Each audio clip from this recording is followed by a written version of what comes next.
वो ये है कि जिस पर्टिकुलर टाइम पर उसके माइंड में वो क्वेश्चन आए, उस टाइम को नोट कर ले।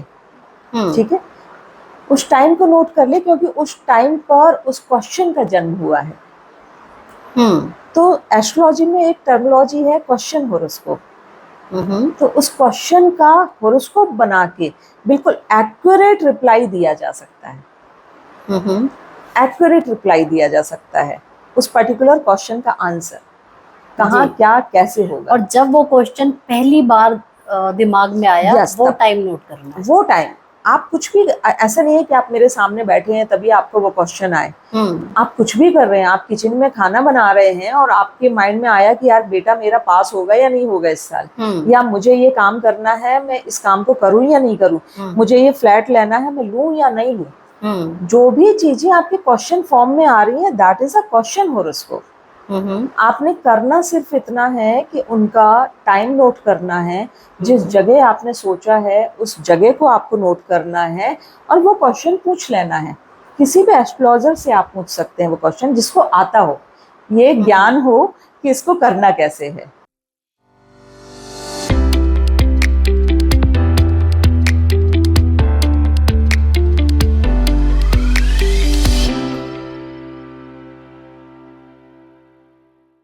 रिलेशंस को कैसे इम्प्रूव करें, बिजनेस करें या नौकरी, या कौन सा करियर मेरे लिए सही रहेगा, इन सब बातों पर चर्चा करने के लिए आज हमारे साथ हैं डॉक्टर सपना ब्रजेश।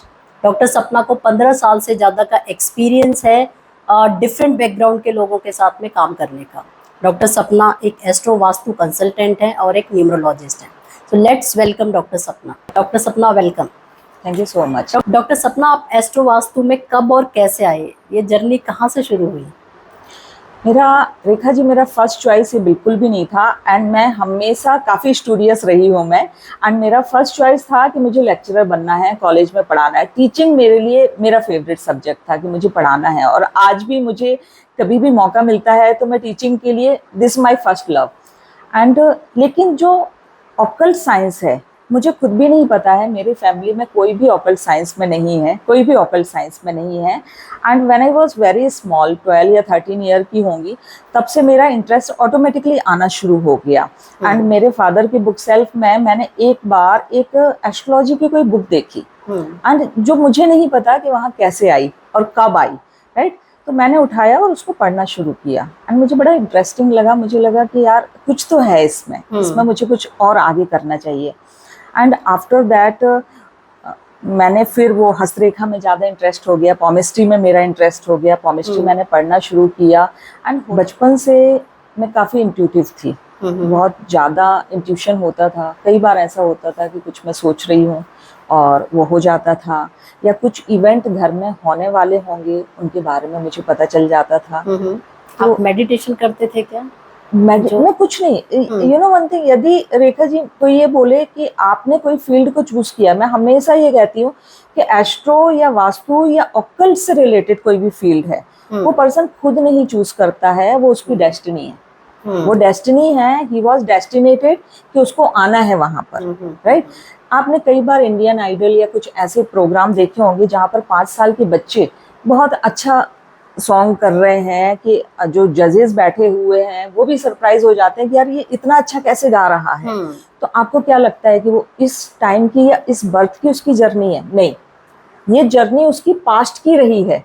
वो अपनी पास्ट की जर्नी में एक सोल का एक सफर शुरू हुआ, जहां पर उसने एंड किया उस पर्टिकुलर टाइम पर, वो उन सारी चीजों में एक्सपर्ट हो चुका था।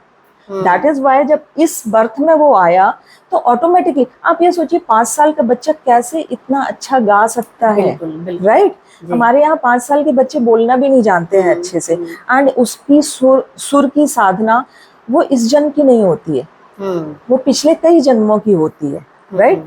तो मुझे भी बहुत बार ऐसा लगता है कि ये फील्ड मैंने चूज नहीं किया है, क्योंकि मेरी फैमिली में कोई भी इस फील्ड में नहीं है। ये फील्ड मैं शायद पहले से थी, जो मुझे बहुत यकीन है, पूरा यकीन है कि मैं पास्ट में भी यही काम कर रही थी, and I am very much sure कि मेरा जो नेक्स्ट बर्थ होगा तब भी मैं यही काम करूंगी, that is very much sure. तो बस इस तरीके से ये मेरी जर्नी शुरू हुई। यहाँ से धीरे धीरे मुझे लगा कि अब जब ये जर्नी लेनी है, एंड स्टिल हॉबी होते हुए मैंने सारा कुछ सीखना शुरू किया। पहले एस्ट्रोलॉजी में केपी एस्ट्रोलॉजी, वैदिक एस्ट्रोलॉजी, इसमें एक्सपर्ट हुई पहले मैं, एंड देन मुहूर्त शास्त्र, एंड आफ्टर दैट वैदिक vastu, commercial vastu, residential vastu, industrial vastu, energy vastu, so each and everything. And last में आई हैव डन पीएचडी, मैंने थीसिस लिखा हुआ है वास्तु के ऊपर। सो मुझे लगा कि यदि आपके पास, ठीक है, एक होता है आपका इंटरेस्ट, एक होता है यदि आप प्रोफेशनली किसी फील्ड में आना चाहते हैं तो आपके पास बहुत प्रॉपर नॉलेज होना चाहिए। तो बस वही मैंने किया। डॉक्टर सपना, वास्तु और एस्ट्रो वास्तु में क्या फर्क है? ओके, जब हम वास्तु की बात करते हैं, देखिए 2 तरीके से वास्तु हम कर सकते हैं। जब मैं वास्तु की बात कर रही हूँ तो मुझे ये पता है कि किस पर्टिकुलर एरिया में क्या चीज़ें होनी चाहिए। फॉर एग्जाम्पल, वास्तु ये बोलता है कि साउथ वेस्ट डायरेक्शन में एक मास्टर बेडरूम होना चाहिए, या हम कमर्शियल की जब बात कर रहे होते हैं तो साउथ वेस्ट डायरेक्शन में जो हेड है उसका आप केबिन बना सकते हैं, राइट। एक सिर्फ मैंने वास्तु करना है तो I will do the same thing. अब एस्ट्रो वास्तु क्यों इम्पॉर्टेंट हो जाता है कि क्या आपको लगता है कि जितने भी कमर्शियल प्लेस हैं वहाँ पर साउथ वेस्ट में यदि मैंने हेड का केबिन बना दिया तो क्या वो अच्छा चलेगा? नहीं, ऐसा नहीं होता है। या मैंने जो मास्टर का केबिन है वो मैंने साउथ वेस्ट में दे दिया, या उनका बेडरूम मैंने साउथ वेस्ट में दे दिया, तो क्या वो अच्छे से चलेगा? नहीं। साउथ वेस्ट का केबिन यदि मैंने उनको दिया, अब एस्ट्रो यहाँ से डिफर करता है। एस्ट्रोलॉजिकली चार्ट में यदि मैंने देखा कि हस्बैंड वाइफ में से किसी की राहु की महादशा चल रही है और राहु का प्लेसमेंट बहुत ही खराब जगह पर है, राहु का प्लेसमेंट यदि खराब जगह पर है तो होगा क्या कि यदि मैंने वास्तु के अकॉर्डिंग, यदि वास्तु प्रिंसिपल को ध्यान में रखते हुए मैंने वास्तु के अकॉर्डिंग उनके लिए साउथ वेस्ट में बेडरूम दे दिया, अब होगा क्या कि ऑलरेडी वो राहु के कारण परेशान है। राहु क्या देता है? इल्यूशन देता है, डिलेमा देता है। राहु के कारण पर्सन ऑलरेडी परेशान है, बेडरूम उसका वहां पर पहुंच गया तो उसकी परेशानी मल्टीपल फोल्ड में बढ़ जाएगी। तो ऐसी सिचुएशन में जो कॉमन प्लेनेट्स हैं उसमें से बेस्ट कौन से प्लेनेट हैं, उनके अकॉर्डिंग मैं उनको बेडरूम सजेस्ट करूंगी कि भाई आपको नॉर्थ में आना चाहिए या साउथ वेस्ट में जाना चाहिए या साउथ में जाना चाहिए। तो यूजुअली जब मैं वास्तु करती हूँ तो वास्तु, यदि कोई एस्ट्रो वास्तु नहीं करवाना चाह रहा है तो बेसिक प्रिंसिपल को हम फॉलो करते हैं, लेकिन जब आप एस्ट्रो वास्तु करते हैं तो डेफिनेटली ये बहुत हेल्पफुल होता है, क्योंकि वो पर्टिकुलर आपके चार्ट के अकॉर्डिंग हम वास्तु कर रहे होते हैं। हर किसी के लिए साउथ वेस्ट सूटेबल नहीं हो सकता है। एंड सिमिलर वे में कमर्शियल प्लेस, फॉर एग्जाम्पल आपका कोई ऑफिस है, आपने कमर्शियल प्लेस के लिए आप बात कर रहे हैं। अब कमर्शियल प्लेस में लोगों ने माइंडसेट बना के रखा हुआ है, क्योंकि जब वो पढ़ते हैं उनके माइंडसेट में है कि जी भाई मेरा केबिन ना साउथ वेस्ट में होना चाहिए। साउथ वेस्ट से भी ज्यादा इंपॉर्टेंट एरिया होता है वेस्ट साउथ वेस्ट, इससे कहीं अधिक अच्छा एरिया होता है वेस्ट साउथ वेस्ट। तो डिपेंड ऑन कि यदि पर्सन का शनि बहुत अच्छा है तो हम वेस्ट में केबिन दे सकते हैं, कौन सा प्लेनेट उसका बहुत अच्छा है और जिसका वर्क वाले भाव से रिलेशन है उसके अकॉर्डिंग यदि आप वास्तु करते हैं तो वास्तु कमाल करता है। डॉक्टर सपना, आजकल हर कोई घर खरीदने के लिए नॉर्थ ईस्ट के पीछे भाग रहा है, तो क्या सिर्फ नॉर्थ ईस्ट देखकर ही घर या फ्लैट खरीद लेना चाहिए? एग्जैक्ट ईस्ट में आप ले सकते हैं, एग्जैक्ट नॉर्थ में, एग्जैक्ट वेस्ट में, एग्जैक्ट साउथ में भी आप घर ले सकते हैं, राइट। वो कभी बुरा नहीं होगा आपको। पर नॉर्थ ईस्ट में देखिए लोगों की, नॉर्थ ईस्ट इसलिए लोग प्रेफर करते हैं क्योंकि यदि साउथ में आप ले रहे हैं तो साउथ में पर्टिकुलर 2 पद हैं जहाँ पर आप यदि डोर बनाते हैं तो वो अच्छा होता है। बाकी के हर पद में 9 पद होते हैं, हर एरिया में, हर डायरेक्शन में। यदि हम उसको 9 पार्ट्स में डिवाइड करेंगे तो सिर्फ 1 या 2 आपके लिए अच्छे जो पोर्शन है वो निकलेंगे, 1 या 2 पोर्शन अच्छे निकलेंगे।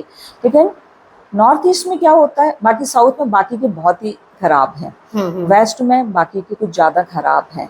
लेकिन नॉर्थ ईस्ट में क्या होता है कि ठीक है, यदि वो 2 पद नहीं भी आपको पकड़ में आए तो बाकी के इतने बैड नहीं होते हैं। तो इसलिए बाय डिफॉल्ट लोगों के माइंड में है कि चलिए नॉर्थ ईस्ट ले लेते हैं। पर सिर्फ डायरेक्शन देख के, आई वॉन्ट सजेस्ट कि सिर्फ डायरेक्शन देख के आपको ले लेना चाहिए। मेरे पास कई बार क्लाइंट के कॉल आते हैं और वो बोलते हैं कि जी मैम, मैं उनके पास जाती हूँ, देखती हूँ कि नॉर्थ ईस्ट है और बहुत दुखी है पर्सन, बहुत दुखी है। अब आप डिजाइनिंग को पकड़िएगा कि यदि आप देखिएगा आजकल छोटे फ्लैट्स होते हैं, अब उन्होंने यदि नॉर्थ ईस्ट में आपका मैन एंट्री दिया तो जैसे ही आप एंटर होते हैं तो या तो राइट हैंड साइड की तरफ या लेफ्ट हैंड साइड की तरफ किचन आता है या टॉयलेट आता है, ठीक है। यदि नॉर्थ ईस्ट आपने एंट्री ले लिया तो ऑटोमेटिकली आपके घर का वास्तु खराब हो गया, क्योंकि 80-90% केसेस में आप देखेंगे कि उनके राइट या लेफ्ट की तरफ किचन जरूर आएगा या फिर एक वॉशरूम आएगा।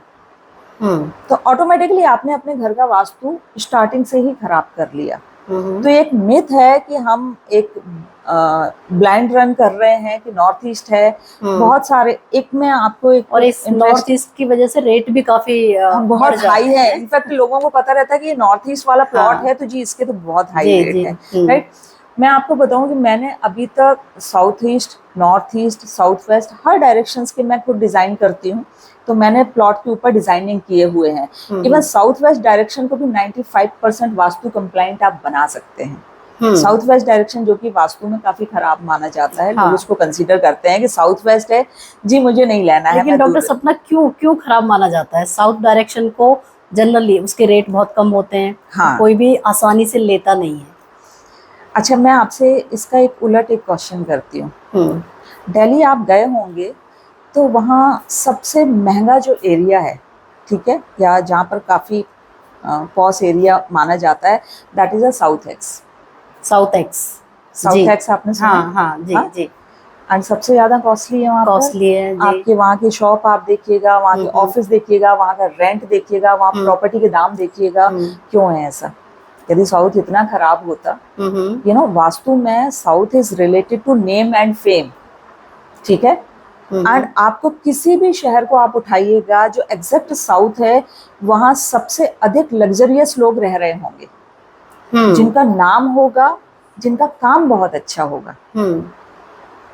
तो साउथ मैं ये कहूंगी कि हमने बदनाम करके रखा हुआ है कि साउथ को डरा के लोगों ने रखा हुआ है कि डर के कारण साउथ नहीं, जिसका मंगल बहुत अच्छा है उसके लिए साउथ बहुत ही ज्यादा सूटेबल होगा। साउथ में ऐसा कुछ नहीं है कि आपने नहीं लेना है। डायरेक्शन कोई भी खराब नहीं है, मैं हमेशा ये कहती हूँ कि डायरेक्शन कोई भी खराब नहीं। हाँ, एग्जैक्टली आप ये कह सकते हैं कि साउथ वेस्ट जो डायरेक्शन होता है वो भी तब उसको आप खराब कह सकते हैं जब एग्जैक्टली उस जगह पर डोर आए, अदरवाइज डायरेक्शन कोई भी खराब नहीं है। डॉक्टर सपना, जो रेंट पे रहते हैं उनको अक्सर ये कंफ्यूजन रहता है कि हमें वास्तु कराना चाहिए या नहीं कराना चाहिए, और क्या रेंट पर रहने वाले लोगों को वास्तु की नीड होती है? देखिए, वास्तु क्या है कि वास्तु वर्क करता है एनर्जी के ऊपर, ठीक है। आप रेंट पे हैं ये आपको पता है, जिस जगह पर आप हैं उस एनर्जी को नहीं पता है कि ये रेंट पे है, इनके ऊपर इफेक्ट नहीं डालना है। आप रेंट की बात कर रहे हैं, यदि आप 10 डेज या 20 डेज के लिए किसी होटल रूम में भी आप जाके रुक जाइएगा, ठीक है, उस होटल के उस रूम का वास्तु आपके ऊपर इफेक्ट करना शुरू कर देगा। आपने कुछ फेमस इंसिडेंट देखे हैं कि जहाँ पर होटल्स के रूम में किसी सेलिब्रिटी की डेथ हुई है, ठीक है, उन्होंने सुसाइड कर लिया, सुसाइड किया है या डेथ हुई है, उसका रीजन क्या है? उन पर्टिकुलर रूम्स की एनर्जी ऐसी थी कि वो थॉट तो हो सकता है उनके पास पहले भी आ रहे हो, लेकिन वही क्यों हुआ? क्योंकि उस होटल की, उस पर्टिकुलर रूम की एनर्जी वैसी थी जिसने मजबूर कर दिया, या आप ये कह सकते हैं कि एड ऑन कर दिया उन चीजों को, और उन्होंने वो इंसिडेंट वो हो गया वहां पर। अच्छा, इनफैक्ट एक इसमें एड ऑन में एक क्वेश्चन और करना चाहूंगी कि कई बार ऐसा होता है कि आपने एक लैंड या प्रॉपर्टी ले ली या न्यू फ्लैट ले लिया, तो बहुत सारे लोग मुझसे ये कहते हैं कि मैम अब तो नए वाले फ्लैट में जाएंगे तो वहां पर ही हम वास्तु करेंगे, और उसके लिए मुझे वो हायर करते हैं कि यहाँ का वास्तु करेंगे, पुराने में तो अब मुझे 6 मंथ या 1 साल रहना है। अब मैं, ठीक है, वो क्लाइंट है, जैसा वो बोल रहे हैं वो मैं करती हूँ, पर मेरी हमेशा ये एडवाइस होती है कि आप नया जो भी आप काम करवा रहे हैं, मैंने कई बार इस चीज़ को लेकर देखा है कि जब काम वो करवा रहे होते हैं न्यू फ्लैट में या न्यू चीज़ों में, जो उन्होंने घर खरीदा हुआ होता है उसमें एग्जैक्टली वही प्रॉब्लम वो फेस करते हैं, या वही प्रॉब्लम, जैसे फॉर एग्जाम्पल कोई जिस घर में रह रहा है वहाँ पर नॉर्थ में टॉयलेट है, ठीक है, नॉर्थ में टॉयलेट है। अब वो जो नया फ्लैट या प्लॉट जो भी है वो चूज करेगा, न्यू अपार्टमेंट चूज करेगा, वहाँ बाय डिफॉल्ट उसका नॉर्थ में नॉर्थ खराब मिलेगा, बाय डिफॉल्ट नॉर्थ खराब मिलेगा। या जो जो यहाँ पर परेशानियां हैं इस पर्टिकुलर प्लॉट जहाँ पर वो रह रहा है, पर्टिकुलर फ्लैट जहाँ पर वो रह रहा है, जो जो दिक्कतें वास्तु वाइज हैं वो सेम दिक्कतें उसको आगे आने वाले उसमें भी मिलेंगी। लेकिन ऐसा क्यों? ऐसा इसलिए होता है, तो पूरा ही चेंज भी हो सकता है। नहीं बिल्कुल चेंज हो सकता है, हाँ। बिल्कुल चेंज हो सकता है।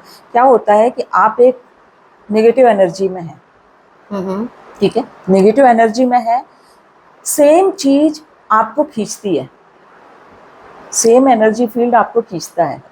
तो मैं हमेशा ये सजेस्ट करती हूँ व्यूअर्स को कि यदि आप कोई नया घर, नई प्रॉपर्टी या न्यू लैंड लेना प्लान कर रहे हैं तो उससे पहले आप जिस घर में हैं, नो मैटर आप रेंट पर हैं या कैसे भी हैं, उसका वास्तु जरूर करवाएं। एक बार जब उसका वास्तु करवा लेंगे तो आप जो नई प्रॉपर्टी सिलेक्ट करेंगे उसमें दोष जो होंगे वो कम से कम होंगे, और स्पेशली वो दोष उसमें नहीं जाएंगे जो ऑलरेडी आप फेस कर रहे हैं। डॉक्टर सपना, आप बहुत सारे बिजनेस ओनर्स के साथ काम करती हैं, तो बिजनेस ओनर को ऑफिस का वास्तु कराना चाहिए या घर का या दोनों का? देखिए, फर्स्ट थिंग मुझे ये देखना है कि प्रॉब्लम कहाँ से आ रही है, ठीक है, एंड वो कैसे पता चलता है। जब मेरी हमेशा फर्स्ट जो मीटिंग होती है तो क्लाइंट अपने खुद से ही वो चीज़ बताता है कि ये चीज़ें आ रही हैं, और कई सारे हमारे क्वेश्चन आंसर का सेशन होता है जिसमें मैं फाइंड आउट करती हूँ कि प्रॉब्लम आ कहाँ से रही है, ठीक है। वैसे तो दोनों जगह का करवाना बहुत अच्छी बात होती है। उसका रीज़न ये है कि कोई भी एक पर्सन है, 24 आवर्स में हमारा दिन का एक 24 घंटे होते हैं, 24 घंटे में से वो हार्डली 7 या 8 आवर्स अपने बिजनेस एरिया में रहता है, बिजनेस प्लेस पर रहता है, ठीक है। लेकिन बाकी का टाइम वो अपने घर के एनर्जी फील्ड में रहता है। इवन बिजनेस में जो भी आप अर्निंग कर रहे हैं वो लेके कहाँ जाते हैं आप? घर ही लेके जाते हैं ना, वो घर ही जाता है ना अल्टीमेटली। तो यदि घर ठीक नहीं होगा तो फिर बिजनेस बहुत ज़्यादा, तो मेरा ये सजेशन है कि दोनों चीज़ें करवानी चाहिए। हाँ, कुछ चीज़ें बिजनेस में उनका वर्क प्लेस में बहुत क्लियरली समझ में आता है, जैसे कि लेबर से रिलेटेड इशू, ठीक है, लेबर से रिलेटेड इशू, माल से रिलेटेड इशू कि उनके माल में कुछ दिक्कत आ रही है, क्वालिटी से रिलेटेड इशू, इनका सीधा सा संबंध उस पर्टिकुलर प्लेस से होता है, मीन्स बिजनेस वाले प्लेस से होता है। लेकिन जहाँ पर मनी का संबंध आता है तो उसका सीधा डायरेक्टली कनेक्शन इस प्लेस से तो होता ही है, बट उनके घर से भी होता है। हाँ, दोनों ही प्लेस का तो यदि दोनों आप करवाएं तो ज्यादा अच्छा है। बट कुछ प्रॉब्लम, जैसे अगेन मैंने आपसे कहा कि प्रॉब्लम के ऊपर डिपेंड करता है कि यदि प्रॉब्लम आपकी, मुझे लगेगा कि 80% जो आप बोल रहे हैं ये इस फैक्ट्री की ही प्रॉब्लम है, तो मेरा फर्स्ट तो आइडिया यही है कि फैक्ट्री से ही मैं स्टार्ट करती हूँ, या उनकी जो वर्क प्लेस शॉप से है वहां से स्टार्ट करती हूँ। डॉक्टर सपना, ऐसा भी मैंने देखा है कि कई बार एक जगह पे कुछ रेजिडेंट रह रहे होते हैं या एक फैक्ट्री या रेजिडेंट, किसी के लिए तो बहुत अच्छा होता है लेकिन किसी के लिए वही जगह, वही फैक्ट्री अनलकी हो जाती है, तो ऐसा क्यों होता है? देखिए, यहाँ पर आपने जो पहला क्वेश्चन किया था एस्ट्रो वास्तु का, यहाँ पर वो चीज फॉलो होती है, ठीक है। फॉर एग्जाम्पल, एक पर्टिकुलर जगह जो आपने कहा कि वही जगह पर रह रहे हैं, किसी के लिए साउथ बहुत पैसे देने वाला हो जाता है, उनके लिए साउथ बहुत पैसे देने वाला हो जाता है जिनका मंगल बहुत अच्छा होता है, ठीक है। किसी के लिए साउथ खराब हो जाता है। फॉर एग्जाम्पल, एक ने देखा कि यार इसने तो बहुत ग्रोथ किया इस प्लेस पर, तो चलो ये फैक्ट्री को हम ले लेते हैं, ठीक है, या इस जगह को हम ले लेते हैं, इस प्लेस को हम ले लेते हैं। अब उसके आने के बाद वो उसके लिए खराब हो गया, तो एक तो रीजन है एस्ट्रो चार्ट का। दूसरा रीजन ये है कि जब हम किसी नए घर में जाते हैं तो स्ट्रक्चर तो सेम रहता है, बट हम इंटीरियर चेंज करवा लेते हैं, या तो वॉल कलर हमने चेंज करवा लिया या हमने कुछ इंटरनल कुछ चेंज करवा लिया, तो उसका नेगेटिव इफेक्ट उसके ऊपर आने लगता है। तो ये दो रीजन है जिस कारण से नेगेटिव इफेक्ट आते हैं। जी। और कौन से ऐसे चेंजेस हैं जो कि अवॉइड करने चाहिए किसी भी घर में? सपोज वास्तु नहीं भी कराया तो कौन से ऐसे पॉइंट्स हैं जिनका बहुत ज़्यादा ख्याल रखना चाहिए कि ये तो अवॉइड ही करने हैं? देखिए, यदि आप न्यू घर के बारे में प्लान कर रहे हैं, अब वो कुछ पॉइंट्स मैं आपके व्यूअर्स के लिए बताना चाहती हूँ, जिन पॉइंट्स को वो ध्यान में रखकर नए घर को विदाउट एनी वास्तु कंसल्टेंट, उनकी हेल्प के बिना आप इन बातों का ध्यान रख के घर को खरीद सकते हैं। पहला पॉइंट ये है कि आप हमेशा ध्यान रखें कि एग्जैक्ट यदि साउथ वेस्ट में आपका डोर आ रहा है तो ऐसे घर को आप अवॉइड करिएगा।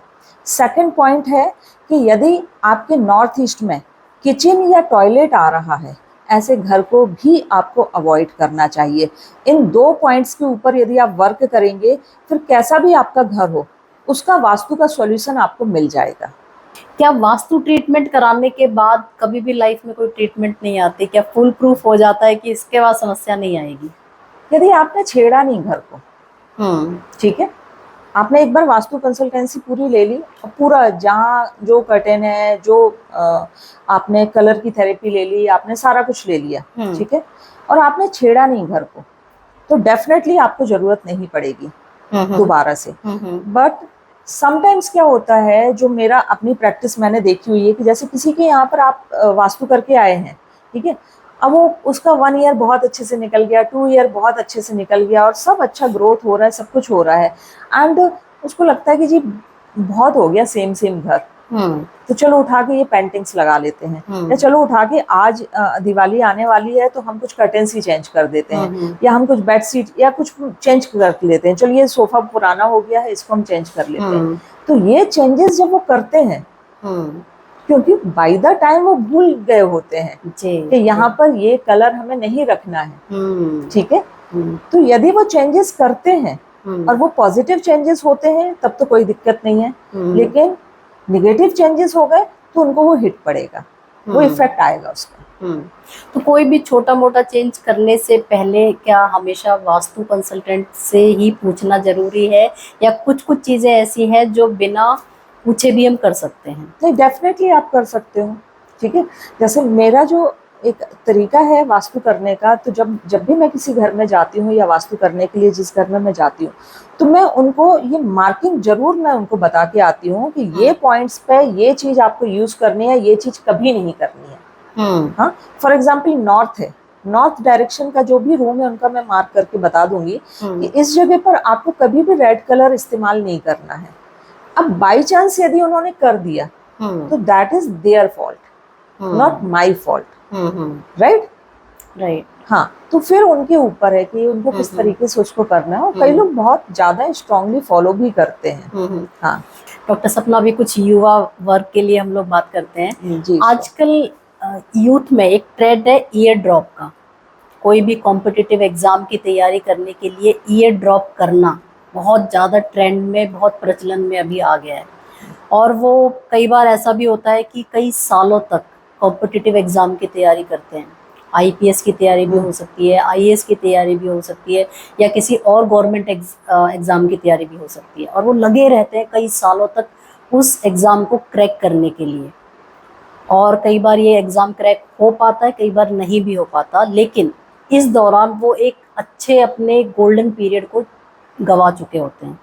कोई डिग्री में या अच्छे कॉलेज में उन्होंने एडमिशन नहीं लिया होता है, और फिर जब वो नहीं क्रैक कर पाते तो दोबारा वो शुरुआत करते हैं 30 की उम्र में, 35 की उम्र में। I am being a business owner, मेरे पास 35 की एज में बच्चे आते हैं जो करियर को एज अ फ्रेशर स्टार्ट करना चाहते हैं। तो इसमें एस्ट्रो कैसे मदद कर सकती है कि कब, किस पॉइंट पे उनको छोड़ देना चाहिए कि ये करियर, ये एग्ज़ाम उनके लिए सही है कि नहीं है, या कब तक उनको तैयारी करनी चाहिए और कहाँ पे ड्रॉप करना चाहिए, वहाँ पे एस्ट्रो कैसे हेल्प कर सकती है? मुझे ऐसा लगता है कि आपका क्वेश्चन बहुत सारे युवाओं की हेल्प करेगा, क्योंकि देखिए जो भी गवर्नमेंट सेक्टर की तैयारी कर रहे हैं उनके लिए मैं ये बताना चाहती हूँ कि आप एक बार अपनी कुंडली जरूर चेक करवाइएगा। कुंडली आपको बहुत क्लियरली बता देगी कि आप किसी भी गवर्नमेंट फील्ड में सक्सेसफुल होंगे या नहीं होंगे। तब आप अपने वो गोल्डन ईयर उन गवर्नमेंट सेक्टर्स के एग्जाम्स में लगाइएगा, अदरवाइज मत लगाइएगा। देखिए क्या होता है कि किसी भी गवर्नमेंट इज रिलेटेड टू सन, सूर्य।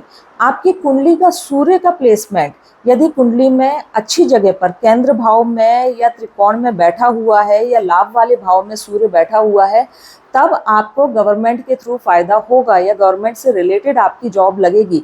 यदि आपकी कुंडली में सूर्य का संबंध निगेटिव हाउसेस से है तो आप कितनी भी तैयारी करेंगे, आप अल्टीमेटली निराश ही होंगे, गवर्नमेंट सेक्टर में आपकी जॉब नहीं लगेगी।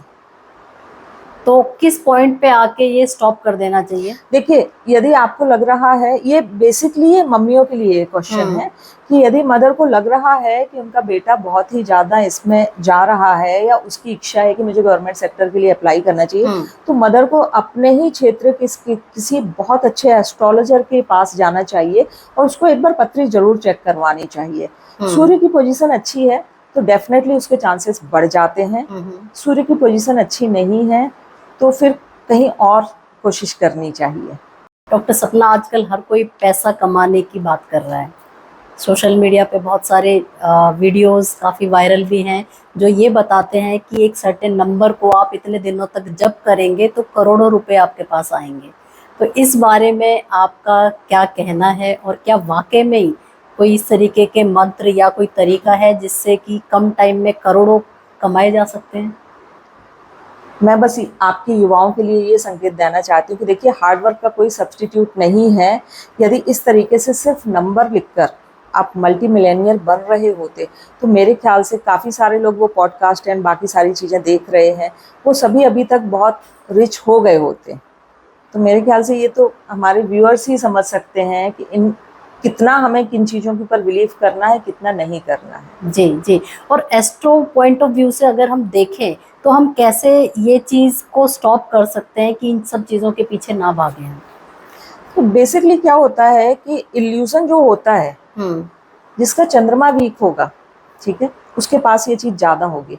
एस्ट्रोलॉजिकली यदि आपका चंद्रमा बहुत वीक है तो आप लोगों की बातों में भी जल्दी आएंगे, ये धारणाएं आपके अंदर बन जाएंगी कि हाँ, ये काम करने से ये चीज होने वाली है। तो चंद्रमा के ऊपर यदि बैड इफेक्ट होगा, मीन्स शनि की दृष्टि होगी, राहु की दृष्टि होगी, तो आपको राहु की दृष्टि होगी, वो कंफ्यूजन देगा। राहु का काम है किसी भी इंसान को कंफ्यूज करना। तो राहु यदि चंद्रमा के साथ बैठ गया या चंद्रमा को देख रहा है तो वो अगले को कंफ्यूज कर देगा। ठीक है, अब वो कंफ्यूजन में आपने कुछ ऐसी जगह ज्वाइन कर लिया या इन सारे चक्रों में पड़ गए आप, तो बेसिकली ये उनके साथ ये ज़्यादा हादसे होते हैं कि जिनका चंद्रमा वीक होता है या सूर्य के ऊपर इफेक्ट रहा होता है, तब जाके ऐसी चीज़ों में व्यक्ति ज़्यादा फंस जाता है। डॉक्टर सपना, जैसे किसी के पास डेट ऑफ बर्थ नहीं है और उनके माइंड में कोई क्वेश्चन है जो वो एस्ट्रोलॉजी से जानना चाहते हैं, तो उस केस में उनके लिए क्या सॉल्यूशन है एस्ट्रो में? उस केस में एक बहुत अच्छा सॉल्यूशन है और जिसको मैं आपकी बर्थ चार्ट से भी ज़्यादा एक्यूरेट मानती हूँ, वो ये है कि जिस पर्टिकुलर टाइम पर उसके माइंड में वो क्वेश्चन आए, उस टाइम को नोट कर ले। ठीक है, उस टाइम को नोट कर ले, क्योंकि उस टाइम पर उस क्वेश्चन का जन्म हुआ है। तो एस्ट्रोलॉजी में एक टर्मिनोलॉजी है क्वेश्चन होरोस्कोप। तो उस क्वेश्चन का होरोस्कोप बना के बिल्कुल एक्यूरेट रिप्लाई दिया जा सकता है। एक्यूरेट रिप्लाई दिया जा सकता है उस पर्टिकुलर क्वेश्चन का आंसर कहाँ क्या कैसे होगा। और जब वो क्वेश्चन पहली बार दिमाग में आया, वो टाइम नोट करना है। वो टाइम आप कुछ भी, ऐसा नहीं है कि आप मेरे सामने बैठे हैं तभी आपको वो क्वेश्चन आए।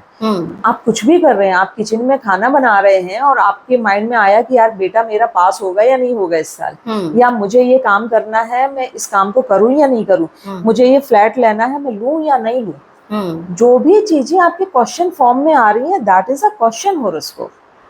आपने करना सिर्फ इतना है कि उनका टाइम नोट करना है, जिस जगह आपने सोचा है उस जगह को आपको नोट करना है और वो क्वेश्चन पूछ लेना है। किसी भी एस्ट्रोलॉजर से आप पूछ सकते हैं वो क्वेश्चन, जिसको आता हो, ये ज्ञान हो कि इसको करना कैसे है। नहीं, ये एक्यूरेट होता है बिल्कुल। एक मैं इससे रिलेटेड एक एग्जाम्पल शेयर करना चाहती हूँ। मेरे क्लाइंट हैं, वो मलेशिया गए हुए थे। ये कोविड का टाइम था, उस समय कोविड लगा नहीं था। जी जी। वो मलेशिया गए हुए थे। मलेशिया मेरे ख्याल से 1 मंथ हो गए थे। जब वो जा रहे थे, ऑफिशियल वर्क से जा रहे थे, साथ में उनकी वाइफ भी थी उनके साथ में। उनका जो बेटा है वो यहाँ पर था कि भाई जाना 1 वीक के हिसाब से वो गए हुए थे कि 1 वीक में हम घूम के आ जाएंगे। एंड बाई चांस वहां पर लॉकडाउन हो गया और वो वहीं रुक गए। तो ठीक है, थोड़ा तो उन्होंने कोशिश की कि चलो अभी खुल जाएगा, अभी हो जाएगा। एंड 1 मंथ के बाद जब वो फ्रस्ट्रेटेड होने लगे तो उनको मेरा नंबर पता था, तो उन्होंने कॉल किया कि मेरी वाइफ जो है आपसे क्वेश्चन करना चाहती है कि हम कब वापस आएंगे। ये उनका क्वेश्चन था कि कि हम वापस कब आएंगे। तो मैंने कहा ठीक है, मैं आपको कल बताऊंगी।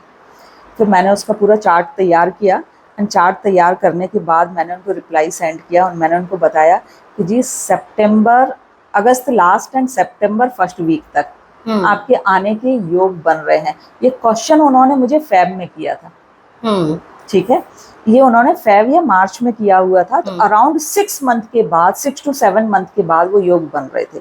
जब मैंने उनको बोला, ये क्वेश्चन का रिप्लाई दिया, मैंने कहा I am sorry but chances बड़े अभी तो कोई चांसेस नहीं है आपके आने के, और ये चांसेस बन रहे हैं सितंबर के अराउंड, अगस्त सितंबर के अराउंड। तो उन्होंने मुझसे बार बार कहा आपने सही तरीके से देखा कि नहीं, हाँ। क्योंकि पॉसिबल ही नहीं ना 6-7 मंथ रुक जाना। एक वीक के लिए कोई पर्सन गया हुआ 6-7 मंथ को। तो मुझे भी थोड़ी हंसी आ रही थी। मैंने कहा I am really sorry but हाँ ये चीज़ है, और फिर ठीक है कोई बात नहीं। And I was very much confident कि मैंने वो स्क्रीनशॉट लेके रखा कि ये चैट मेरा मिस ना हो जाए। मैंने स्क्रीनशॉट लिया एंड रख लिया, बिकॉज मुझे पता था कि उससे पहले ये नहीं आ सकते। आप सोचिए इतना पावर है उस क्वेश्चन होरोस्कोप में, ठीक है। अगस्त एंड में उनका मेरे पास कॉल आया, 6-7 मंथ तक कोई कॉल नहीं आया ना, मुझे पता था कि ये नहीं आए होंगे। उनका कॉल आया और उन्होंने सबसे पहले मुझे सॉरी बोला। कहते मैं एक एडमिट करना चाहता हूँ और कि मैंने उस समय आपको बहुत गलत समझा था और मुझे लगा हाँ मेरे ऊपर ट्रस्ट नहीं किया। और कहते हैं कि मुझे लगा कि नहीं क्या है, मतलब हो ही जाएगा, एम्बेसी से तो डेली लिस्ट बन के आ रही है, एवरी वीक कोई ना कोई जा रहा है। फिर उन्होंने मुझसे शेयर किया, कहते हैं मैम आप बिलीव नहीं करेंगे कि मेरे आसपास के जितने लोग हैं हर बार लिस्ट में उनका नाम आ जाता था और सारे लोग निकल चुके हैं। कहते हर बार हम लोगों को एवरी मंथ हमें लगता था कि मेरा और वाइफ का नाम आ जाएगा, मेरा और वाइफ का नाम आ जाएगा। कहते कोई नाम नहीं आया। अगस्त लास्ट में, जैसा कि आपने बोला था, अगस्त लास्ट में मेरा नाम आया, ठीक है। अच्छा मैंने उनको ये भी बोला था कि यदि इस टाइम पर आप नहीं आ पाए तो थोड़ा और रुकेंगे, फिर आप आ नहीं पाएंगे, ठीक है। तो कहते हैं कि जब मेरा नाम आया तो मैंने अपने बॉस को बताया कि मेरा आने का हो गया है इंडिया। कहते बॉस ने कहा कि वहाँ पे रिक्वायरमेंट है अभी तुम्हारी, हाँ। वहाँ एक पर्सन है वो छोड़ के जा चुका है, तो नाउ आप अच्छा काफी बड़ी पोस्ट पर थे ये जो मेरे क्लाइंट हैं, वीपी लेवल पे थे वहाँ पर। तो कहते हैं कि बॉस ने मना कर दिया, जो उनकी कंपनी के ऑनर है उन्होंने मना कर दिया कि नहीं तुम ही रहो वहाँ पर, हाँ। और अपना ये कैंसिल करवा लो। तो फिर उनका कॉल आया। So this much accuracy question horoscope में होती है, क्योंकि देखिए जन्म के टाइम पे हो सकता है कि 5 to 3 मिनट आपका डिफरेंस हो, या कुछ लोगों के 15 मिनट भी डिफर करते हैं या कुछ है, लेकिन क्वेश्चन होरोस्कोप में हमेशा कहते हैं कि जिस टाइम पर आपके अंदर से वो चीज आई, आप इमीडिएटली मोबाइल में टाइम देखिएगा कि क्या है और स्क्रीनशॉट ले लीजिएगा, और जिस तरीके से आपने क्वेश्चन सोचा है उसी तरीके से आप पोस्ट कर दीजिएगा, मुझे सेंड कर दीजिएगा, तो एक्यूरेट आंसर आता है उसका। So this is the power of question horoscope. Doctor सपना, जैसे आजकल देखने में आता है कि टीनेजर्स का अपने पेरेंट्स के साथ में रिलेशन उतना अच्छा नहीं है, वो बहुत सारी बातें अपने पेरेंट्स से शेयर नहीं करते हैं, छुपाते हैं, कहीं ना कहीं पे वो बॉन्डिंग नहीं है। तो इसको आप कैसे देखते हैं और क्या इसका एस्ट्रोलॉजी में कोई सॉल्यूशन है? इसको मैं थोड़ा सा इस तरीके से समझूंगी कि मेरे बहुत सारे जो क्लाइंट हैं जो आती हैं मोस्टली मदर्स होती हैं और उनकी सेम प्रॉब्लम होती है कि बच्चा सुन नहीं रहा है, बच्चा पढ़ाई में नहीं अच्छा कर रहा है, बच्चा ये नहीं कर रहा है, बच्चा वो नहीं कर रहा है। एंड समटाइम्स कुछ लोगों की ये कंप्लेंट होती है कि बच्चे का बिहेवियर टुवर्ड्स मदर हेटफुल है, या बहुत सारी मम्मियों की ये कंप्लेंट होती है कि बच्चे के अंदर वो एनिमिटी है, वो मुझे दुश्मन समझता है, यदि मैं कुछ बात कर रही होती हूँ तो वो मुझे दुश्मन समझता है। तो अब मैं एस्ट्रोलॉजिकली आपके लिए ये बताना चाहूँगी कि किस तरीके से इस टाइप के जब रिलेशन डेवलप होते हैं तो इनके पीछे का रीज़न क्या होता है। टीनेज तो सब होते हैं बट किसी की बॉन्डिंग बहुत अच्छी होती है। 4th हाउस, कुंडली में 4th हाउस मदर का हाउस होता है, मदर को रिप्रेजेंट करता है। यदि किसी बच्चे की कुंडली में 4th हाउस का कनेक्शन 6th हाउस से बन रहा है, 6th हाउस एनिमी वाला हाउस होता है, यदि मान लीजिए फोर्थ हाउस का लॉर्ड है वो एनिमी वाले हाउस में जाके बैठ गया, तो ऐसी केसेस में मोस्टली देखने में आता है कि बच्चे को यदि माँ कुछ भी बोल रही होती है तो उसको लगता है कि ये तो मेरी दुश्मन है, ये तो अच्छा मेरे लिए कुछ चाहती ही नहीं है। तो ऐसे में एक एडवाइस मैं उन सारी मम्मियों के लिए देना चाहती हूँ, यदि ये कॉम्बिनेशन है तो उनके लिए ये एडवाइस है कि आप कभी भी माँ बन के बच्चे से बिल्कुल मत बात करिएगा, माँ मत बनिएगा, क्योंकि जहां माँ का कॉम्बिनेशन आएगा वहां बच्चे को दिक्कत होगी, वो आपकी सुनना ही बंद कर देगा। या तो आप उसकी सिबलिंग की तरह आप सिस्टर बन सकते हैं या फ्रेंड बन सकते हैं, क्योंकि सिस्टर या फ्रेंड का हाउस होता है थर्ड हाउस। तो जब आप फोर्थ हाउस का कनेक्शन ही उससे खत्म कर देंगे, थर्ड हाउस का स्ट्रांगली आप कनेक्शन बना लेंगे, तो आप देखेंगे कि धीरे धीरे वो आपकी बात को सुनना शुरू कर देगा। लेकिन जस्ट मेक श्योर कि डोंट बी मदर, क्योंकि मदर वाले रोल से हम मम्मियाँ बाहर नहीं निकल पाते हैं। तो मदर नहीं बनना है, आप उसकी फ्रेंड बनिएगा, तो डेफिनेटली वो मदर वाले हाउस का इफेक्ट खत्म हो जाएगा और आपकी बात बच्चा धीरे धीरे से सुनना और समझना शुरू करेगा। ये तो हो गया एस्ट्रोलॉजिकल। अब मैं आपको वास्तु में एक उपाय बताती हूँ जो शायद कुछ मम्मियों के लिए हेल्प करेगा। आप अपना और अपने उस बच्चे का पिक्चर, कुछ तो हैप्पी मोमेंट रहे होंगे, कहीं बाहर गए होंगे या कुछ है, तो उन दोनों का, जिसमें आप दोनों लोग हैं, वो हैप्पी मोमेंट वाला पिक्चर एक फ्रेम करवाइएगा गोल्डन कलर के फ्रेम में। वो एक फोटोग्राफ उनका लीजिएगा गोल्डन कलर के फ्रेम में, आप साउथ वेस्ट में, घर के एग्जैक्ट साउथ वेस्ट डायरेक्शन में आप ये फ्रेम के साथ उसकी पिक्चर लगा दीजिएगा। तो धीरे धीरे से आप देखेंगे कि आपके जो रिलेशन है वो इम्प्रूव होना शुरू हो गए। जी जी। और डॉक्टर सपना, क्या ये हस्बैंड वाइफ के रिलेशनशिप में भी वर्क करती है? डेफिनेटली डेफिनेटली, बल्कि south west direction is related to relationship का डायरेक्शन, राइट। तो आपका जो भी फैमिली का पिक्चर है, जितने लोग भी फैमिली में हैं, उनका एक हैप्पी मूवमेंट वाला पिक्चर आप लीजिएगा और गोल्डन फ्रेम करवाइएगा और उसको एग्जैक्ट साउथ वेस्ट डायरेक्शन में लगा लीजिएगा। और ये रिश्तों में सुधार लाने का काम। डेफिनेटली। जी जी जी। Thank you so much doctor Sapna. और क्योंकि हमारा channel inner fountain of youth, inner wellbeing के बारे में है, तो एक ओवरऑल वेलबींग को मेंटेन करने के लिए एस्ट्रोलॉजी में और वास्तु में कौन सी चीज़ें एक डेली लाइफ में हम यूज़ कर सकते हैं या ध्यान में रख सकते हैं, कोई ऐसा टिप आप देना चाहेंगे?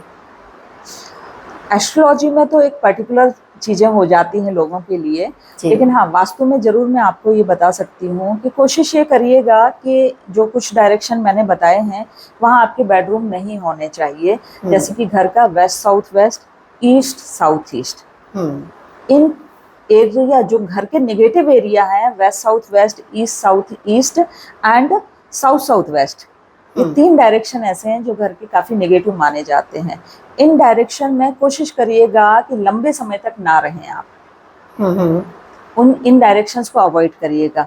एंड सेकंड थिंग, जैसे सैटरडे आता है तो सॉल्ट वाटर से आप घर को साफ करिएगा, पोछा लगाइएगा। क्या होता है मोस्टली रेखा जी, क्या होता है कि हम डेली सफाइयाँ तो अपने घर की कर लेते हैं, जी। तो लैंड को तो हम साफ कर रहे होते हैं, लेकिन जो एनवायरनमेंट की एनर्जी है इसको क्लीन करना हम भूल जाते हैं। इस एनवायरनमेंट की एनर्जी को भी क्लीन करना बहुत जरूरी होता है। तो आप कुछ ऐसे मंत्राज आप वीक में एक बार लगा लीजिएगा कि जो एनवायरनमेंट की जो एनर्जी वो भी क्लींस हो, उसका भी बहुत जरूरी होता है। एंड साथ ही साथ हम साफ सफाई रखिएगा।